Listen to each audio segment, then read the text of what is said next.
নমস্কাৰ, মোৰ ফালৰ পৰা সকলোকে হেপী হোলী। আজি হেপী স্পেচিয়েল ধুনীয়া এটা এগ পোলাও বনাইছোঁ।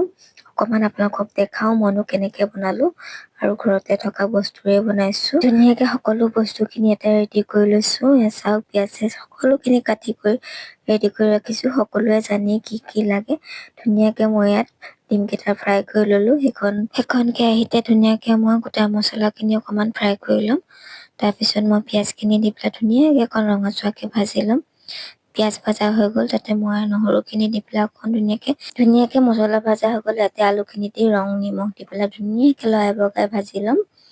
ধুনীয়াকৈ আমাৰ মছলা ভাজা হৈ গ'ল। ইয়াতে ধুনীয়াকৈ চাউলখিনি দি 5 মিনিটমান ভাজি পেলাই ধুনীয়াকৈ লৰাই বগাই লৈ পেলাই জোখমতে পানী দি পেলাই 2টা চিটি মাৰিম।